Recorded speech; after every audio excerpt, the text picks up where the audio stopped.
අහක බලන්න. හරි 2යි.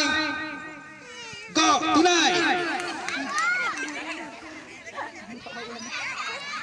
ඕම උද්‍යෝගයේ ඇඳුම් අඳිනවා ටී-ෂර්ට් එක අනිත් පැත්ත අඳින්න බෑ පුතේ.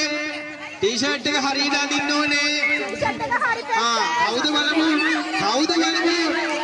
කවුද බලමු තෝරන්නේ අම්මලා තාත්තලා ටී-ෂර්ට් අඳින්න උගන්වලා තියෙනවා හරියට. ඉරණ සිකිද්දල හරි එන්න පුතේ. හරි සපත්තිය දාගන්න. හරි එක දුවක් නෑ ඔක්කොම ගන්න ගන්නවා තනියම. හරි බලමු දක්ෂයෙක් අපේ පුතේ. හරි කමොන් පුතා කමොන්. හරි දාගත්තා. හරි උඩේ ගත්තා. හරි උඩේ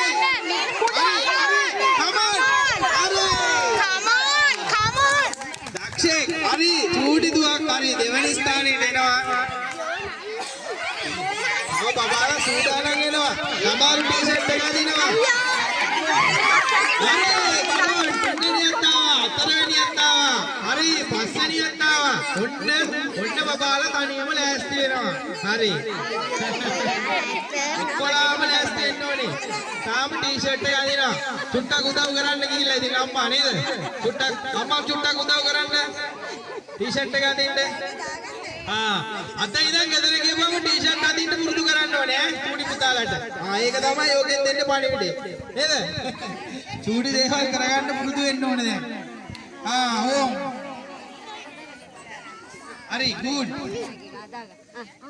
තරගයේ කොහොම හරි අපේ පොඩිත්ත නිමා කරනවා. ඒක තමයි තරගයක ස්වභාවය. නේද? චූටි දවසේ ඉඳන්ම ඒකට පුරුදු කරනවා අපේ දෙමව්පියෝ සහ අපේ ගුරුතුමියන් දෙපළ. ඒ පිළිබඳව අපි අවංක සතුට මේ අවස්ථාවේ ප්‍රකාශ කරනවා. හරි පුතා කොහොම අමාරුවෙන් හරි කමන්නේ. තරගය නිමා කරන්න තමයි සූදානම. හරි පුතේ. දෙන්න අපුලසන්නාදයක්. ඒ චූටි පුතාට 1 2 3 ගන්න අනිත් දරුවන්ට ලොකු අපුලසන්නාදයක් දෙන්න. අපි ඊළඟට